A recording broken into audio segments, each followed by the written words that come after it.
Hello, this is Dr. Goodin with Driven to Doctorate. Today we have a guest, Dr. Maria Rodriguez. Hi, Maria. How are you? Hi, Joel. Thanks so much for having me here. I'm good. How are you? Good. Thank you.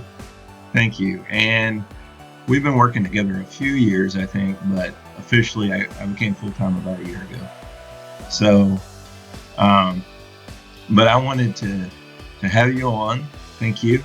And then I wanted to sort of start out with, we'll tell everybody you're obviously not with me. This is a Zoom interview, but you're in Spain, in Madrid, right? That's right. Excellent. So thank you for fitting us into your evening or almost night schedule. And then, I wanted to get sort of the backstory, and you don't have to at all, but sort of, I like to ask people where they were born or where they grew up, if you're open to that. I'm open to it, and I think it ties in with my teaching philosophy in a way. So I grew up on Long Island. My father was from Spain, and my mother was born in Newark, New Jersey, kind of an impoverished area, and my father grew up in a rural area as well. My mother was a child of an immigrant from Spain as well, and her mother's parents were immigrants. So I grew up with this background of very culturally diverse background, but also a lot of emphasis on social justice, on helping people, on helping yourself, helping others. And my father was a business agent for the union, so he'd take me to strikes growing up, and that was always kind of discussion around the table. My mother was a college professor, so I knew from an early age I wanted to be a college professor. Wow. So I went to college in New York City because I wanted that experience, and I went to Pace University, got my BA in psychology, and surprisingly stayed in New York. I wanted to leave, but I saw that it was not my destiny to leave yet. And I did my master's and PhD in clinical health psychology at Yeshiva in the Bronx. And I had like a 3-hour commute each way. So that was not fun, but it sure grew character in me, and it got a lot of work done on the train. After that, I did my internship in Massachusetts, Springfield, because I am licensed as a clinical psychologist. So I focused a lot on clinical psychology. And then I left to do a postdoc at the VA doing more health psychology. From there, I did want to be a professor, but I couldn't break in. So I went to South America to be a professor. I stayed there for 5 years. And after that, applied to NCU, and that I had great experience and got in the door. So that's the background story. Can I take a minute to touch on that can't break in? That might be useful for some people to hear, but I don't want to trigger you. No, you won't. You won't. I think I'm at peace with my demons. Right. So tell me about that not being able to break in for just a minute, because I've struggled with it. I think a lot of people that get a PhD and want to teach in a college, you sort of have to wait for somebody to retire or die or quit. What was your experience? Yeah, it was really difficult because I knew I wanted to be a professor, but I was just too busy during graduate school. I did a teaching assistantship, but it was more of like program administration. It was about more taking care of the program than it was about teaching. And I was doing multiple externships, and I had my internship. So I just, I never had a chance to really even apply to be an adjunct, because that would have been good. And I was really young. I mean, when I was going on my graduate school interviews, I couldn't even drink. I remember people making comments about that. I was 20, and I started grad school at 21.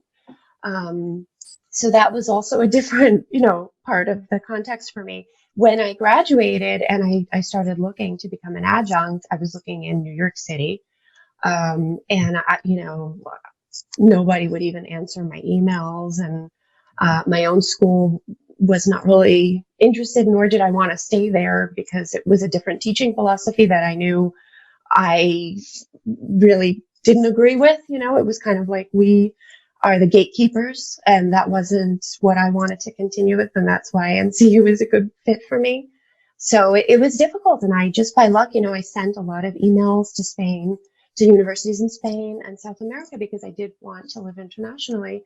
And there was an opening. Someone responded to me and said, "Oh, there happens to be an opening. Apply." I applied. I got accepted, and in a matter of like 2 months, I moved to Peru. Great. Wow. Wow. Okay. So you applied to Spain and you got a job in Peru, Yeah, I applied to university. Well, or the I emailed location? the chairs. Yeah, I emailed the Right. chairs because I didn't see any openings at different websites. So, and in Spain, they basically said to me, the economy is very bad. Stay where you are. Right. And in Peru, they said, how much do you want? You're from America? And a lot of people were kind of turned off, thinking I'm going to ask for a lot of money. But one university did say, we happen to have this opening. We'd love someone, in the health psychology area. So it worked out that way. That's excellent.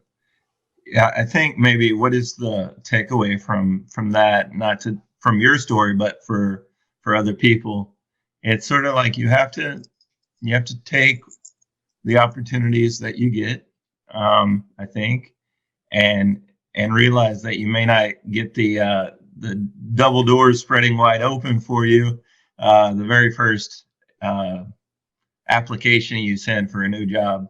You may have to go into the office in the back room and adjunct work.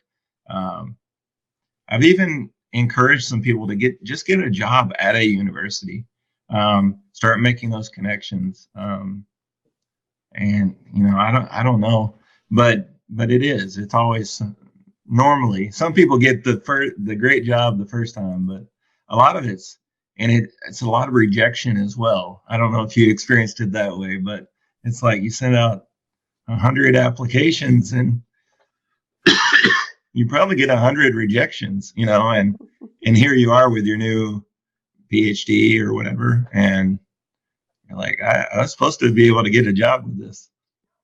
So It's really hard on your ego. it is. And I think we need that sort of ego bubble burst a little bit, but yeah, it's just it's really hard just to stay motivated and hopeful. So even after the PhD, lots of trials. Um, let's see, your current position. What tell us about that at North Central? Yeah. So I'm the program lead for the health psychology master's, and also the specialization in the doctorate. This is a new position, as you know, because you're a program lead too. So Mhm. we're still kind of figuring out how to, improve the program, increase communication between faculty, and just be there for students more. So that's a lot of fun. I also am the faculty laureate for, it was supposed to be 1 year, but now due to COVID, it's extending a little more than a year. And basically what that means, a lot of people are like, what does that mean? Basically, I represent the faculty. So I work on a project with there are two of us in the university, and we work on different projects trying to represent the faculty. And so one of our particular projects was to develop the teaching through engagement curriculum for faculty. Mhm. And that came out of different focus groups and different interviews with professors to see what they understand in terms of this teaching philosophy, and what they need to help them better employ this philosophy. So that's been one of our projects, and that's really helped me immerse myself in teaching through engagement. And I think that's made me a better professor. That's what I attribute part of it to. Excellent. Excellent. Yeah. Focusing on it like every day will, you actually learn it really well, I guess. Mm-hmm. So, and I appreciate you sharing what a faculty laureate is. Um, So how long have you been with NCU? I started on September 25th, 2017. Okay, great, So great. 3.5 years now, right? No, a little over 3 years, but it's a Yeah, very happy time in my life since I've started. excellent, excellent. Um, and then I have down here research, clinical, academic work. Did we cover that, or did you want to share a little bit?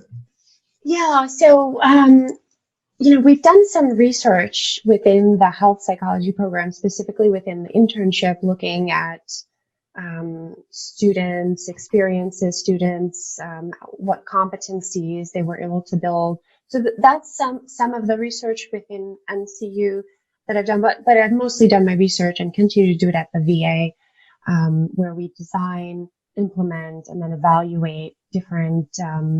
They've mostly been telephone-based interventions, but now we're trying to do use different modes of technology, like maybe texting or other apps, where we try to help people improve their adherence to different lifestyle changes to ultimately just improve their quality of life. So these are veterans with different chronic conditions, and that was the focus of my dissertation. It's been the focus of my research work. Excellent, excellent. Um, maybe you can get some students involved. I don't know, or maybe have you already? So with the VA, no, but I just created my research lab at NCU, and I have a few students at the master's and the doctoral level, and we're designing a study right now, and it's about COVID. Right. So we're looking more kind of from the positive psychology side. Mhm. What have we learned, and what can we take from this to create interventions for people in the future? Great. I know we're working on integrating students a bit more into what the faculty are doing with their research. Um, and I think you were going to share what's the advisory committee for the journal that you work with. Okay, so I can't forget that because that takes up a lot of time as well. So when I was working at this university in Peru, I became part of the advisory committee it's called the Journal of Psychology in English. Mhm. And so we publish 3 times a year, and it's done really well. Since I started there in 2013 until now 2020, it's indexed in a lot of great databases like Scopus now. So we have really great articles in psychology and all the different sub areas of psychology. So that's also a big part of my extra time that I put in there. You seem busy. I have on here also steward for the Commons Group. Oh, so this is actually starting next Monday, hopefully. Okay. We're starting the diversity committee. Actually, wanted to start this group for people who either identify as Latin American, Hispanic, or are interested in learning about the culture. So we're going to get that group launched next week, and I think it'll be a lot of fun for faculty, staff, and students to connect there. Okay. All right. And you mentioned leading the task force for revising the PhD. Is that the teaching for engagement, or is that something? So this was something else. This was one of the specializations we have in the PhD in general psychology. One of them was mental health administration. So it's now been revised. It's now called social policy and mental health administration, Mhm. and we're really focusing now. I think the social policy side was neglected before, but we really want to have kind of a hybrid, so people who want to go on to work at the government level or in clinics, in administration, or who really want to try to influence, positive change given based on research in the field. So we're putting that together right now. We have kind of the skeleton, but we're putting the courses together, and that will be launched in 2021. Okay, great. Yeah, I tried to do something like that for a bit, my dissertation was on the Affordable Care Act and med students, sort of how they were perceiving their future. And so at one point, I tried to get, we're talking about closed doors. I tried to get in, there was sort of a think tank at the CDC. And this was around the time that obviously the Affordable Care Act had just been implemented, had just gotten started. And I tried for that job. I think I was a little too green. So they wanted me to have more experience. The reason you came, obviously I worked with you, but the reason you came on my radar a bit more was when you won that award recently. And I know they do them, I think, every year, but I was impressed and I wanted to hear more about what was the award and obviously the person that won it. Can you tell me about that, about the award?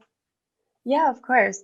So I won the Teaching Engagement Award for full-time faculty. There's one for part-time faculty as well.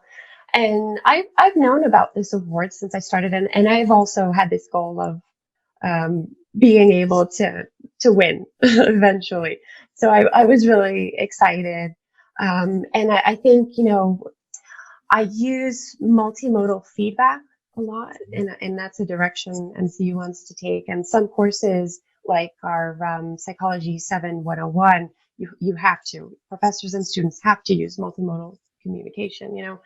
We use videos, audio in the assignments. But aside from that, I just try to make a note of, also who is the student, because not everyone likes that, or some will say, I prefer written communication or I prefer video, but I do try in general to use different types of feedback, video, audio, written with my students. And I try to just make myself available. And I think that my teaching probably improved given my role as faculty laureate, because I've, as I said before, I really immersed myself in the teaching philosophy.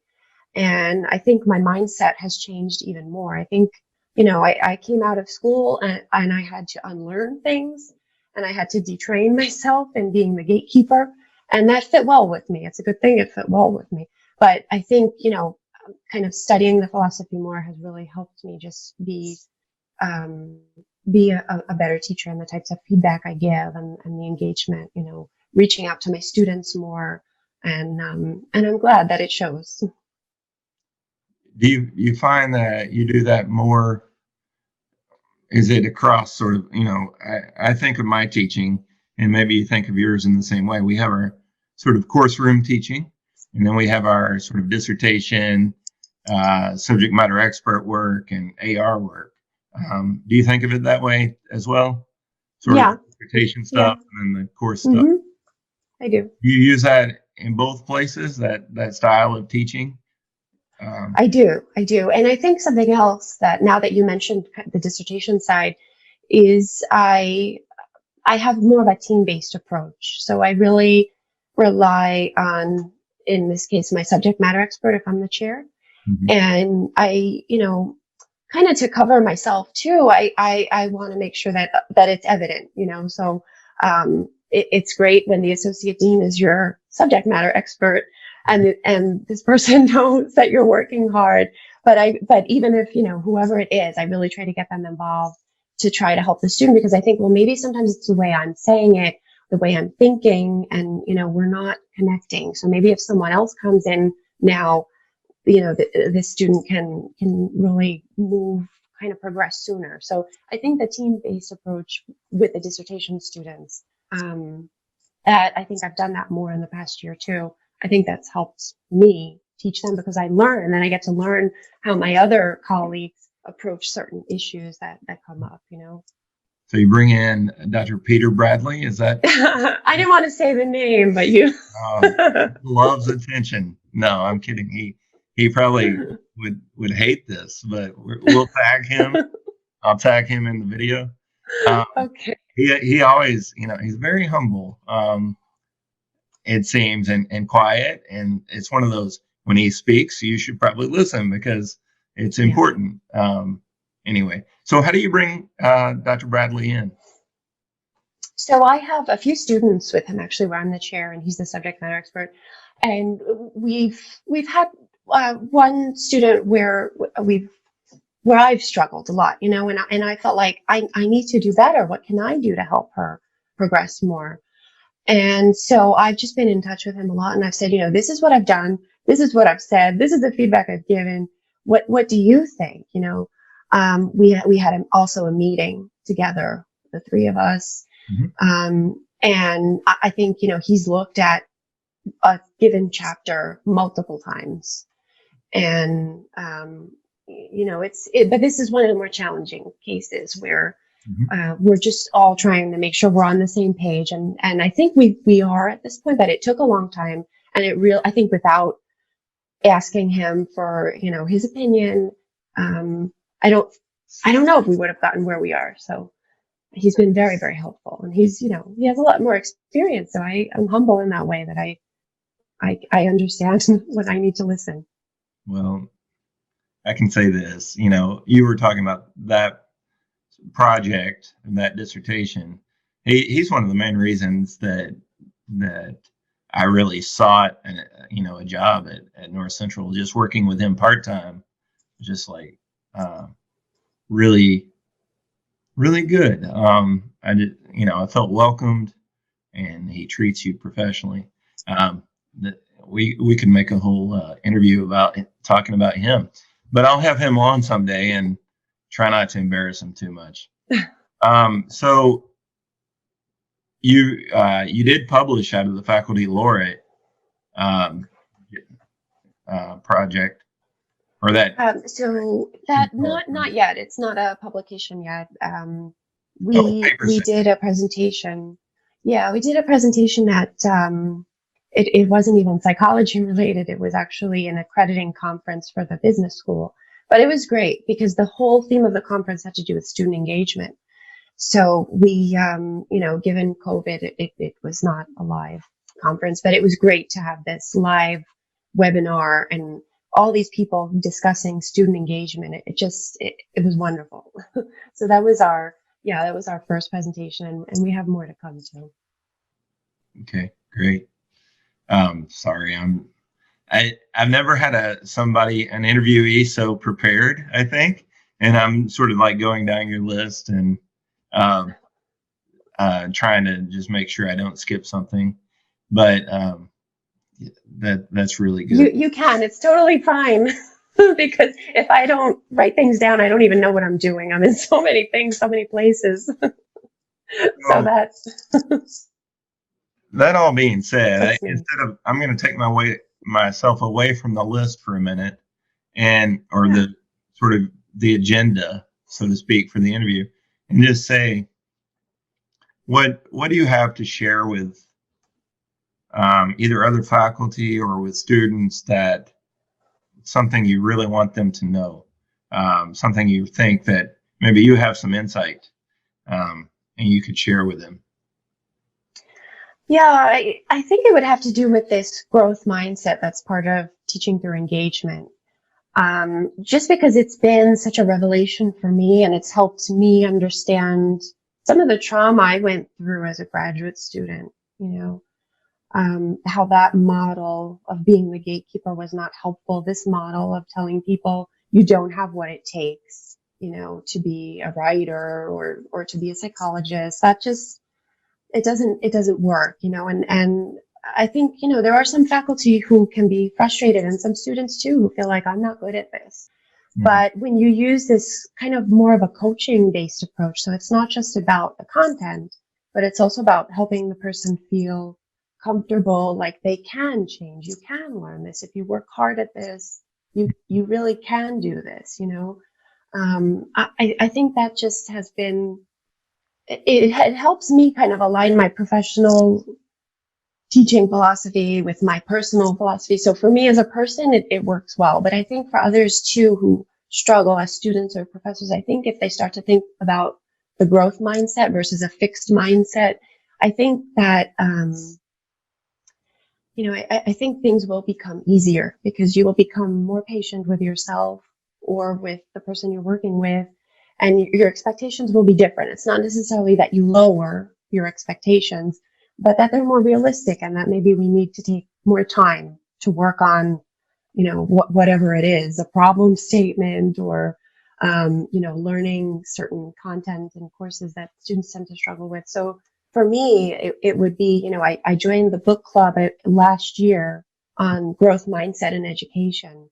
Mm-hmm. And it was helpful. It was really helpful. So I would say, as you continue teaching, to really think about that in your personal life and in your teaching life as well. Right. As an educational psychologist, that's something we delve into pretty early, the growth versus fixed mindset. Wow. And also that always reminds me of mastery versus performance. Mm-hmm. What do we want? Do we want to get across the finish line, or do we want to get across the finish line with a good product, a good dissertation, for instance? And getting across the finish line with a horrible dissertation is not going to help get you a job, for instance. But you want to be proud of what you have and not just perform. Obviously, there is always a performance component, but if we can get our students to really master the content, and that's a struggle to get them to like really want to learn how to write well, for instance, and some just don't get quite to that point of like writing with expertise, that scholarly voice, to at the threshold that I would like them to by the end of the PhD even. And so I think they still have some development. And I think that's something maybe I need to learn is they're still going to develop after the PhD. So. Right. That's a good point. And, I think I probably have a different experience. You started with dissertation students. You started part-time. I started full-time, mostly teaching master's courses. And then slowly I moved into other areas. So it's been about a little over a year since I started chairing. And since I started chairing and I see the struggles, I've become pretty strict in my earlier courses. So that has really, seeing kind of from the beginning to the end, if you can do that, if other professors have the opportunity to see the beginning courses and the end courses, I think it helps you understand, what kind of how you need to really coach them with Right. writing and convince them. And I tell them, I don't want to scare them, not at all, but I am realistic about the consequences, and how there's a cost, and there's a monetary cost, and there's a cost of stress when you don't write what the kind of the level, when you don't have the level of writing that we need for the dissertation. So Right. that's also helped. And tying in that instrumentality of here's what you're doing now, and especially if they're masters, they may not always be going on to the dissertation or the PhD in the dissertation. But if they are, I always say, look, if you don't learn it now, you'll have to learn it later. Right. We might as well start working on it now. And so I think you're saying that it changes. Well, it is influenced what you emphasize in those earlier courses so that they're more prepared. Yeah, because I understand better. For me, it was kind of, I understand, we all take the course and we have some level of understanding, but not until you really do it and you've done it with several students, do you truly understand what this process looks like at NCU? Because my process was very different. I was very much alone and, I did external research at the VA. But I had a PI there who worked with me. So it was very different. So here for me to see, what is necessary, kind of what the level of writing is for me to remember again, it was just very helpful so that I noticed that I've become more strict with my students in 7101. Whereas I used to say, well, they have time. Now I think they don't have time. They need to do it now because later I'll be the chair and I'll send them to the Academic Success Center and they're going to be in the A, B, C, D courses and they're going to spend a lot of money. And I want to try to help them prevent that. So just understanding more, has helped me, I think, coach a little more intensively in the beginning. I agree with you. I respect that and agree. And I think students probably find me strict. And and it is for those same reasons. If the goal, I mean, one of the goals is actually it's going to save you money in the long run. If you take to heart what I'm teaching you now, it will save you money in the long run, and time and stress. But hitting on the money, obviously, in the US, it's a lot more tangible and something that they can count and say, well, you could save a substantial amount of money. And then it's sort of like you give them that information, and then you have to, they do what they want with that. They aren't always motivated. Right. But let's see, so you said you use multimodal feedback. And so can you tell just a little bit, this will probably be the last thing I'll ask before we sort of close up, but what does that look like? If I'm your student, what do I get?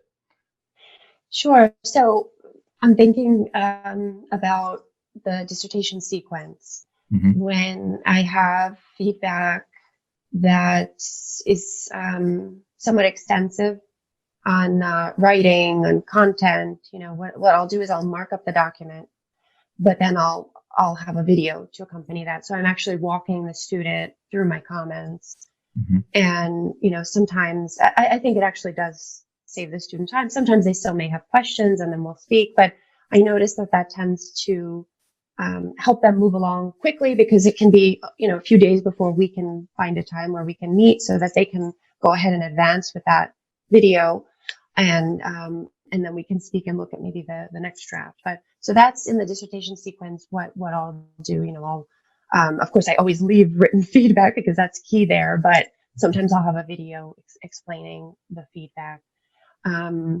So at the other level, so in master's courses, maybe it might just be an audio recording. If it's a PowerPoint where I kind of look through the slides, if it's kind of like an excellent presentation and, there's nothing wrong, it's well written.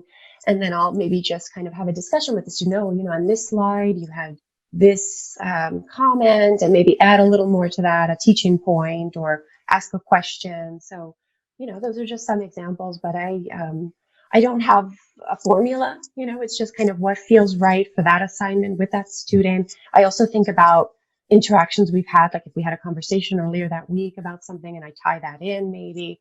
Mm-hmm. So it looks different depending on the student. I've been doing, I have the same thing, or similar. I do a review. Everybody's feedback gets sort of, I pull up their assignment or their draft, whatever they're working on, and I do a screen recording with the webcam in the corner thing. Mm-hmm. And for SMEs and, SME and AR work, when I'm reviewing, or if it's a course assignment, I just do that sort of overview of the feedback. And then I'm sort of playing with the idea, what I've been doing, and it may not be the best way, but for when I'm the chair, I just hit record when I open their document, and they hear me talk through the entire thing. Oh, you're adventurous. Talk through reviews, TTRs, talk through reviews. And it leads to a lot of like this white noise time, I can only imagine they're thinking, oh, I'm staring at Dr. Goodin, who is just typing me some notes and reading. Sometimes I'm just sitting there reading what they're writing. And so it's like 5 minutes of silence. I even put a little music in the background. But what it does, I think, is it provides the context to them. They get to, if they want, they don't always watch the videos, I've noticed. So if they want, though, I think what it does is it allows them to understand the comment I made, why I made it, in a much better way, because they see what I was looking at. Especially if I remember to talk through it. Okay, I'm looking at this. I don't see this, And so it's not just that written cold feedback. It's, added on. Here's what I was thinking at the time. So I think Wow. I'm impressed. I can't do that. it takes a long time, and I'm not sure it's not wasting time for some students, that when there's, if I was a better editor and had more time to edit the video, I'd go out and take out the clips where I'm just staring at a screen. But, I would appreciate just staying in connection with you about what you learn, and I'll tell you what I learn, and hopefully we can come up with a really good process. But yeah, I call them TTRs, talk through reviews. And I really like them. So That's great. It shows students how hard we work because they see you there thinking through it. I mean, I get up, I walk around, I talk to myself. So I can't do that because my process is a little different. But I love that. I think that's great. It really shows the students you're there for them. Well, Maria, the other thing I'm going to do, Dr. Rodriguez, I'm going to hopefully eventually put in some interaction at the beginning and end of a pre-test and a post-test, sort of just feedback, though, nothing testing them. But why are you here? Why are you showing up to watch this video? Especially if I'm giving like a course and, here's week 2 of some course. Let me tell you what I'm expecting in that assignment.